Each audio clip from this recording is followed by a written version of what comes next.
بسم اللہ الرحمن الرحیم۔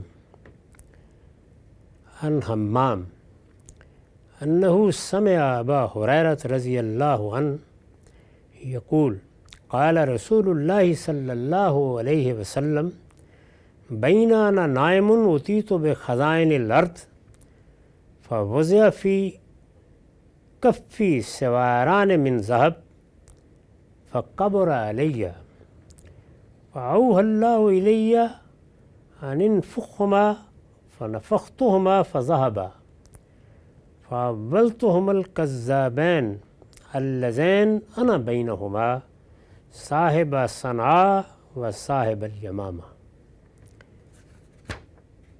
یہ صحیح بخاری کی روایت ہے، اس کا رقم ہے 4051۔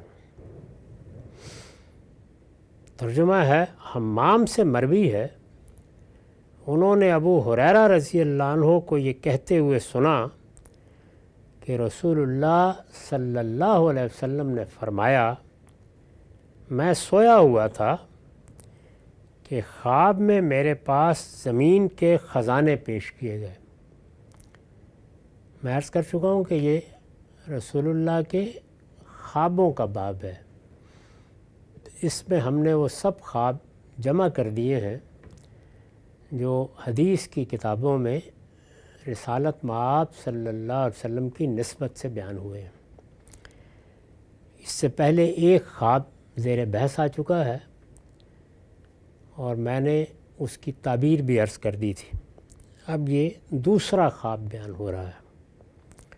وہ صحیح مسلم کی روایت تھی جس کا رقم 5328 تھا، اور یہ بخاری کی روایت ہے۔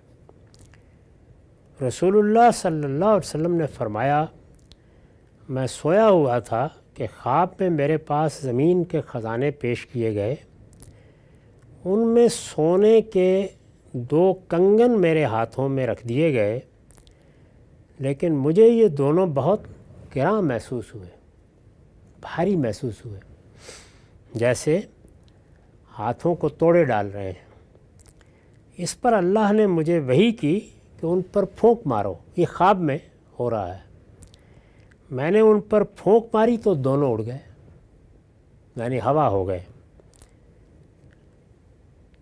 رسول اللہ نے فرمایا، اس کی تعبیر میں نے ان 2 جھوٹوں سے کی ہے، میں جن کے درمیان ہوں، یعنی صاحب صنعاء انسی اور صاحب یمامہ مسیلمہ۔ اس میں جو چیزیں قابل وضاحت ہیں ان میں پہلی چیز تو یہ ہے کہ خواب میں آپ نے دیکھا کہ زمین کے خزانے پیش کیے گئے۔ اس مضمون کے بعض اور خواب بھی سامنے آئیں گے۔ رسول اللہ صلی اللہ علیہ وسلم کو یہ بتا دیا گیا تھا کہ جو دعوت آپ لے کر برپا ہوئے ہیں، اس دعوت کا نتیجہ ایک عظیم بادشاہی کی صورت میں نکلے گا۔ اس کو قرآن مجید نے اشارتاً بیان کیا، لیکن حدیثوں سے معلوم ہوتا ہے کہ آپ کو رویا میں یہ چیزیں دکھائی گئیں۔ اسی طرح کے رویا ہیں جو بعض موقعوں پر آپ نے بیان کیے، اور بعض موقعوں پر رویا کے حوالے کے بغیر ایک پیشین گوئی کے طریقے پر بیان کر دیے۔ اس طرح کی جتنی چیزیں بھی مستقبل کی دکھائی جاتی ہیں، حدیث کے پورے ذخیرے پر نظر ڈالنے سے معلوم ہوتا ہے کہ وہ زیادہ تر رویا ہی میں دکھائی یا بتائی جاتی ہیں، ان کا ذریعہ یہی بنتا ہے۔ جیسے اللہ کی کتاب جبریل امین کلام کی صورت میں لے کر آئے، یہ طریقہ ان میں نہیں اختیار کیا جاتا۔ چنانچہ قیامت کے آثار ہم اس سے پہلے بتا چکے ہیں کہ وہ سب کے سب رویا میں سامنے آئے، اور رویا بھی وہ تھا کہ جس میں سیدنا مسیح نے وہ قیامت کی نشانیاں خواب کے عالم میں رسول اللہ کو سب سنائیں۔ اسی طرح ملاحم، مغازی، یہ جو بعد میں آپ نے اس صحابہ کے ساتھ کیا معاملات ہوں گے، بعض پیشین گوئیاں کی، وہ بھی اسی طرح ہیں، یعنی سب رویا ہے۔ یہ بڑی اہم بات ہے، اس لیے کہ جب کوئی چیز رویا ہے تو پھر وہ محتاج تعبیر ہو جاتی ہے۔ تو یہاں پر بھی خزانے آپ کو زمین کے خزانے دکھائے گئے، تو مطلب یہ تھا کہ ایک بڑی بادشاہی آپ کی امت کے لیے مقدر کر دی گئی ہے اور وہ آپ کو ملے گی۔ اس میں یہ بھی تھا کہ ایک بڑی امت پیدا ہوگی، یعنی اس سے پہلے بعض پیغمبروں کو تو اپنے 2 گھر والوں کی تائید بھی حاصل نہیں ہو سکی، لیکن سیدنا موسیٰ کے معاملے میں بھی یہ ہوا کہ پوری قوم ایمان لے آئی۔ رسالت مآب صلی اللہ علیہ وسلم کے معاملے میں بھی یہی ہوا کہ پوری کی پوری قوم بالآخر ایمان لے آئی، یعنی شروع میں مزاحمت کی انہوں نے اور بعض لیڈر اللہ کے عذاب کا شکار بھی ہوئے، لیکن بالآخر پوری قوم یدخلون فی دین اللہ افواجا ایمان لے آئی۔ اس میں جو لوگ ایمان لائے اور بڑے پیمانے پر ظاہر ہے ان ایمان لانے والوں ہی سے دولت منتقل ہوئی۔ یہ غنائم ہی تھی جو شروع میں مسلمانوں کے لیے ایک لحاظ سے تقویت کا ذریعہ بھی بنے، اور دنیا کی دولت اپنی ذات میں ایک بڑی نعمت بھی ہوتی ہے، اللہ کا خیر ہے۔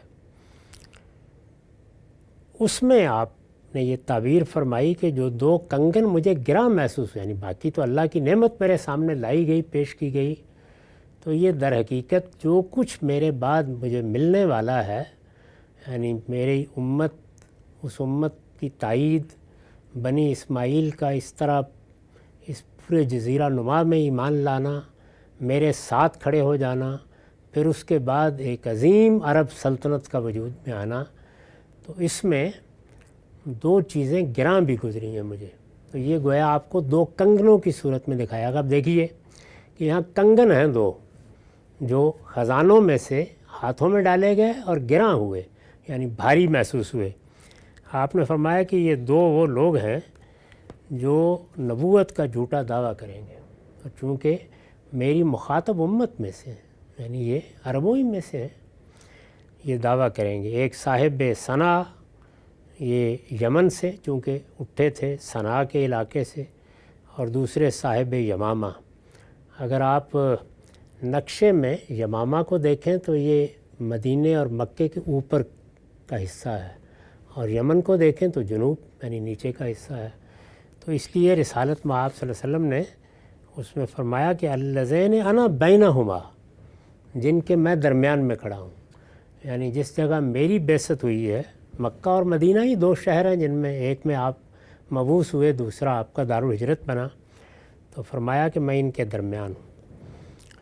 اس کے بعد جو یہ کہا کہ وہ پھونک مارو اڑ جائیں گے، تو مطلب یہ ہے کہ اس میں کوئی پریشان ہونے کی ضرورت نہیں، گراں تو گزریں گے پہلے، چنانچہ گزرے گراں، اور اس سے بڑا خلفشار پیدا ہو گیا، ایک بڑی تعداد انہوں نے جمع کر لی، لیکن بالآخر وہی ہوا کہ ہوا ہو گئے، ختم ہو گئے۔